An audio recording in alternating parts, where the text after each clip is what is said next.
સચિદાનંદ શબ્દ છે ને આ અર્થમાં ખાસ મહત્વનો છે. સત અને ચિત એ આનંદની પાંખ છે અને આ આંખ સાથે એ પાંખ સાથે આકાશમાં થતું ઉડ્ડયન એટલે જ પ્રાર્થના. આપણો વર્તમાન કાળ કેવો છે?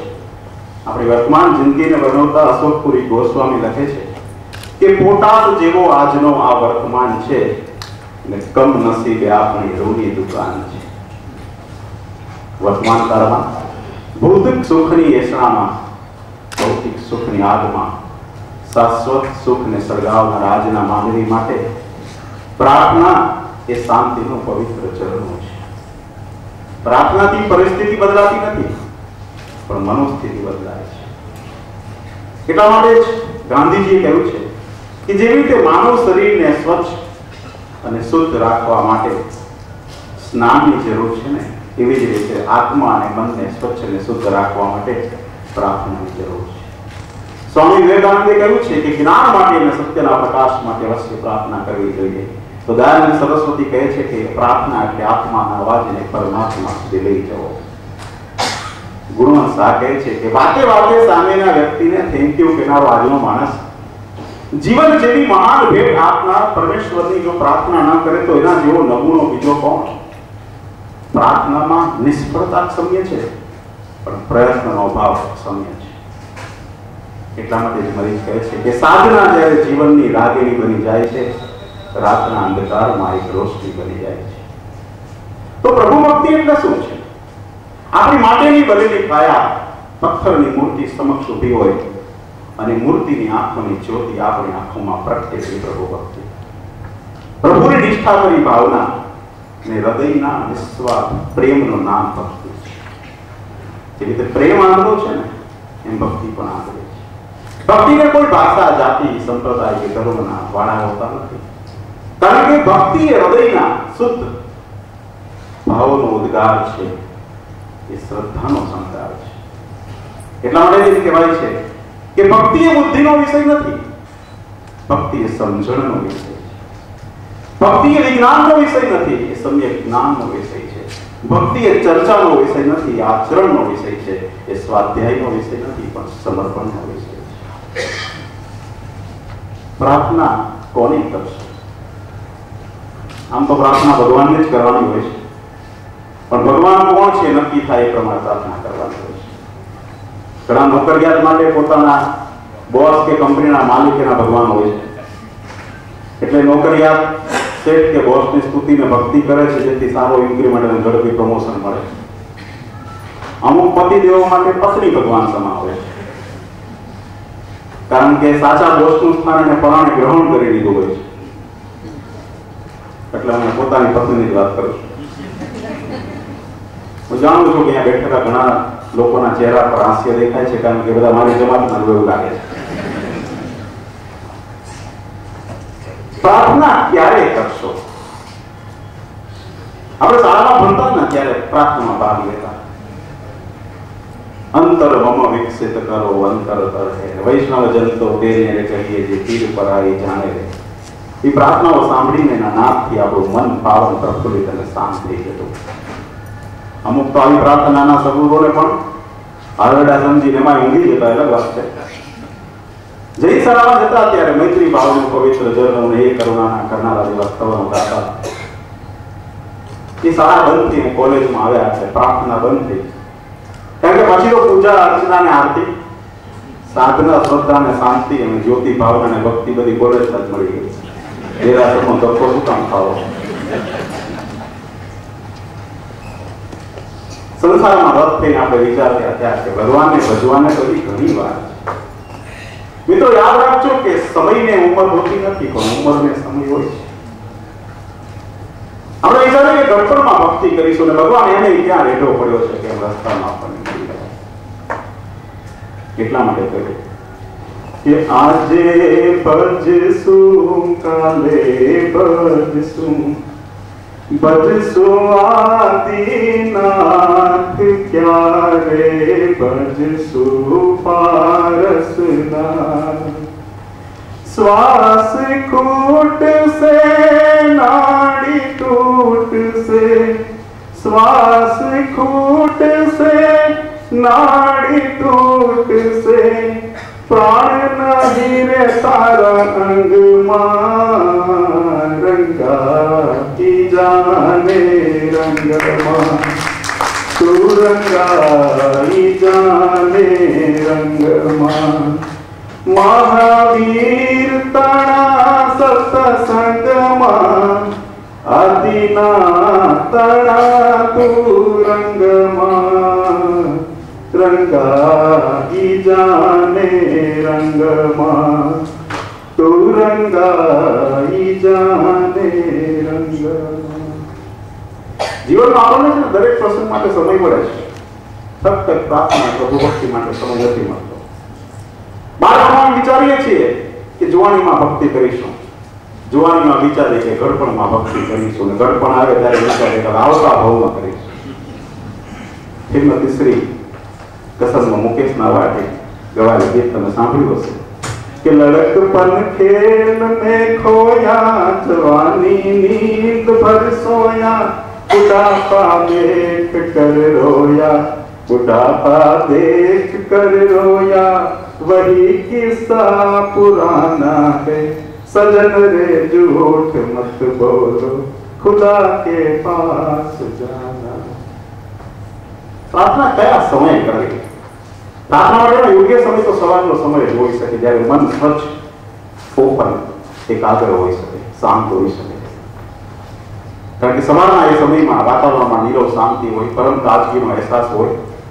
કોઈ જગ્યાએ મંદિર કે દેરાસરમાં ઘંટારો થતો હોય અને તે તમારા કર્ણને સંગીતમય અને ભક્તિમય બનાવતો હોય કોઈ જગ્યાએ ભગવાનની આરતી થતી હોય અને સમગ્ર વાતાવરણમાં ભક્તિ માહોલ અને શ્રદ્ધાનો દિવ્ય માહોલ સર્જાયો હોય ને ત્યારે પ્રાર્થના કરવી જોઈએ આનો એવો નથી કે દિવસ દરમિયાન જો સવારનો સમય પ્રાર્થના ન થાય તો ના કરવી જ્યારે કોઈ સમય મળે ત્યારે પ્રાર્થના કરવી જોઈએ ભગવાનનું સ્મરણ પણ એક પ્રાર્થના છે આ દિવસની વાત પછી તમારા જીવનની વાત ઉપર આવીએ કે ક્યારે પ્રાર્થના કરવી જોઈએ માણસો જનરલી દુઃખમાં હોય ને ત્યારે પ્રાર્થના કરે છે પણ સુખમાં અને દુઃખમાં બંને ટાઈમે પ્રાર્થના કરવી જોઈએ વિશ્વવિખ્યાત सूफी संत रबिया પાસે એક મુસલમાન ભાઈ આવ્યા આવીને કહ્યું કે મારું માથું એટલું બધું દુખે છે ને એટલી પીડા થાય છે કેમ થાય છે કે માથું જ કાપી નાખું રબિયા એના માથા પર પ્રેમાળ હાથ ધર્યો અને એક વેદક પ્રશ્ન પૂછ્યો કે અત્યાર સુધી માથું દુખતું નહોતું ત્યારે તે કદી ખુદાનો આભાર માનેલો ખરો આ વાત આપણા સૌના જીવનને લાગુ પડે છે જ્યારે જીવનમાં સારા પ્રસંગ બને છે ત્યારે આપણે આપણા બુદ્ધિ આપણા પુરુષાર્થના પરાક્રમ રૂપે રજૂ કરીએ છીએ અને જ્યારે દુઃખના પ્રસંગ બને ત્યારે ભગવાન કેટલો ક્રૂર અને નિષ્ઠુર છે એવું કહીને ભગવાનને બગોવી નાખીએ છીએ સુખ અને દુઃખમાં બંને ટાઈમમાં ભગવાનને યાદ કરો તો ભગવાન પાસેથી કદી કંઈ માંગવાની જરૂર જ નહીં પડે ખલીલ જીબ્રાને કહ્યું છે કે અમારે કશું માંગવા પણ હોતું જ નથી કારણ કે અમારે શેની જરૂર છે એની અમને ખબર પડે એ પહેલા તો એટલું જાણતો હોય છે प्रार्थना केवी रीते करशो प्रार्थना करवा माटे स्वच्छ जग्याए आसन पर बेसीने भक्ति અને શ્રદ્ધાથી પ્રાર્થનાનો પ્રારંભ કરવો જોઈએ આંખ મીચવાથી ઈશ્વરના દર્શન સાચી રીતે થઈ શકે જ્યારે સોને ભૂલી શકો તમારા અસ્તિત્વને ભૂલી શકો તમારા અહમને ઓગાળી શકો અને પ્રભુ સાથે એકાકાર થઈ શકો ને ત્યારે પ્રાર્થનાની શરૂઆત કરવી જોઈએ મધર ટેરેસાએ કહ્યું છે કે God speaks in the silence of the heart. Listening is the beginning of prayer. एक દીકરો એના પપ્પા સાથે દેરાસરે દર્શન કરવા ગયો પપ્પાને ખબર હતી કે દીકરાને સ્તુતિ કે ભક્તિ આવડતી નથી છતાં દેરાસરમાં પપ્પાની સાથે એ પણ વટ પકડાવતો હતો બહાર નીકળ્યા ત્યારે પપ્પાએ દીકરાને પૂછ્યું કે તને તો પ્રાર્થના આવડતી નથી તો બે પ્રાર્થના કેવી રીતે કરી દીકરો કે પપ્પા હું એબીસીડી ના બધા જ આલ્ફાબેટ અનેક વાર બોલી ગયો અને ભગવાનને કહ્યું આમાંથી ગમે તેવી તમારી પ્રાર્થનાના શબ્દો બોલી ગયો શબ્દોના શણગાર વગરની પણ ભાવપૂર્ણ નિર્દોષ પ્રાર્થના એના માટે જ એ આનંદ પર કહ્યું છે વાક્ય જે શરૂઆતમાં તમે જોયું છે કે ચલો સાથે મળી ભગવાનના વારસ બની જઈએ શરત બસ એટલી છે એકવાર માણસ બની જઈએ હવે એક રસ્તો છે તમાશા બધા દૂર કરવાનો કે બધાય વેશ ખંખેરીને પ્રથમ બાળક બની જઈએ તો બાળક બનાવીને નિર્દોષતા આવે ને તો જ ભક્તિનો ભાવ એમાં આવે પ્રાર્થનાના પ્રકાર કયા છે આમ તો પ્રાર્થનાના માનવી પ્રમાણે અનેક પ્રકારો હોય પણ શ્રેષ્ઠ પ્રાર્થનાના 3 પ્રકાર છે ધર્મ પ્રાર્થના સેવા પ્રાર્થના અને દાન પ્રાર્થના ધર્મ પ્રાર્થના એટલે માનવ ધર્મની પ્રાર્થના સેવા પ્રાર્થના એટલે નિસ્વાર્થ સેવાની પ્રાર્થના, અને દાન પ્રાર્થના એટલે વાહવા કે પ્રસિદ્ધિ વગર કરેલા દાનની પ્રાર્થના. જૈન ધર્મમાં પણ પ્રાર્થનાના 3 પ્રકાર છે: સ્તુતિ, સ્તવન અને સ્તોત્ર. અને આમ જોઈએ તો માનવી ખરેખર પ્રાર્થના કરતો નથી, માંગણી કરતો હોય છે. જ્યોર્જ બર્નાર્ડ શોએ કહ્યું છે કે most people don't pre, they only bag. એટલે એ પ્રમાણે જો પ્રાર્થનાના પ્રકાર જોઈએ તો માંગણીના પ્રકાર એટલા પ્રાર્થનાના પ્રકાર છે. માનવી ભગવાન પાસે માંગતો હોય છે ત્યારે એમ કહે છે કે પ્રભુ જગતનું સૌનું કલ્યાણ કરજો, પણ શરૂઆત મારાથી કરજો. પ્રાર્થના ફક્ત પોતાના માટે નહીં, પોતાના પરિવાર માટે, સમાજ માટે, દેશ માટે અને સમગ્ર જગતના કલ્યાણ માટે પ્રાર્થના કરવી જોઈએ. ઉત્તરાખંડમાં મૃત્યુ પામેલા અને ગર્ભા વિહોણા થયેલા લોકોના માટે પણ પ્રાર્થના કરવી જોઈએ. એટલા માટે જ કહેવાયું છે કે ક્યાં પતા કબ मौत का पैगाम आ जाए, क्या पता कब जिंदगी की आखिरी शाम ढल जाए. मैं तो ऐसे मौके की तलाश करता हूं मेरे दोस्त कि मेरी जिंदगी कब किसी के काम आ जाए. એવી જિંદગી જીવવાની જરૂર છે. પણ આપણે શું કરતા હોઈએ છીએ? ઈચ્છાઓ આપણી અનેક ઘડી છે, ઈચ્છાઓનો અંત આવતો નથી. એટલે જ કદાચ કાજલ ઓઝા વૈદ્યે કહ્યું છે કે આપણી ઈચ્છાઓ ખૂટી જાય અને જો આપણો જીવ બાકી રહે તો એ મોક્ષ છે. પણ ઈચ્છાઓ જીવિત રહે અને આપણો અંત આવવાનો તૈયારી થાય તો એ મોત છે. માનવી ભગવાન પાસે અનેક વસ્તુઓ માંગે રાખે છે. અને આપણે પાછા જૈન છીએ એટલે આપણો વેપારી વર્ગ તો અહીંયા હશે જ ઘણો બધો. આપણે એક ફૂલ આપીએ છીએ સામે આખો બગીચો માંગતા હોઈએ છીએ. એક અંજલિ ભરીને આપીએ છીએ સામે સાગર જેટલું માંગતા હોઈએ છીએ. 1000 રૂપિયાનું દાન આપીએ છીએ તો 1000% ચક્રવૃદ્ધિ આજે પાછા મળશે ને અરબાન સેવતા હોઈએ છીએ.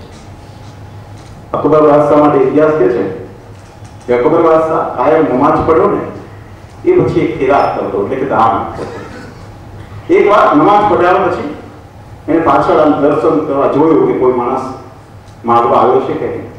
તેને આશ્ચર્ય થયું કે ભિખારી માંગ્યા વગર પાછો જતો હતો. અકબરે પાછો બોલાવ્યો અને પૂછ્યું કે તું કેમ ખીરાત લીધા વગર પાછો જતો હતો?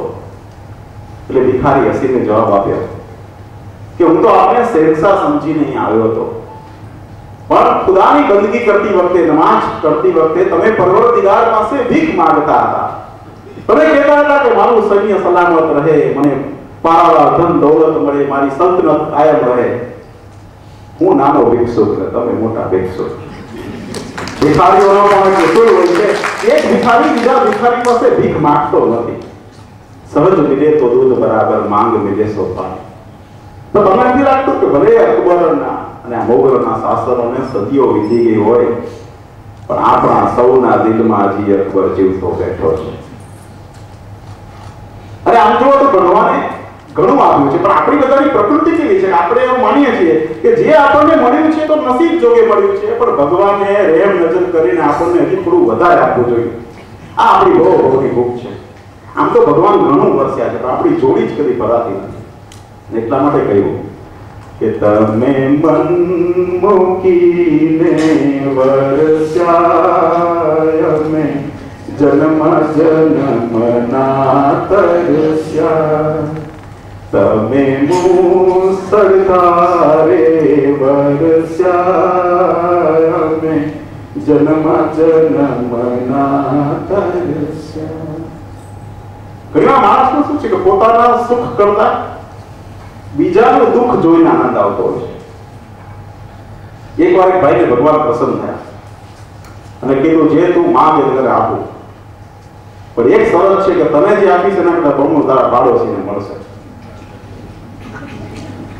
આપણી ઈર્ષા અને અદેખાઈનું વળવું પ્રદર્શન જોજો. એ ભાઈએ કીધું કે જેમાં જોયે તો મારી એક આંખ ફૂટી જાય. ભગવાને આવી માગણી કરાઈ નહીં અને ભગવાન આવી માંગને સ્વીકારે પણ. અને ઘણા લોકોની માંગવાની રીત બહુ ન્યારી હોય છે. સાઉદી રાઠોડની વાત તો બધા સાંભળી જશે કે યુવતી મંદિરમાં દર્શન કરવા ગયા. દર્શન કરીને ભગવાનને કીધું કે ભગવાન મારે તો કાંઈ જોતું નથી, પણ મારી વાને સારો જમાઈ દેજો. પાછળ ઉભેલો યુવાન ગળગળો થઈ ગયો કે એ દીનાનાથ આનું સાંભળજો. ભગવાન પાસે મનની शक्ति मांगो। कहो भगवान ने कि हमको मन की शक्ति देना, मन विजय करे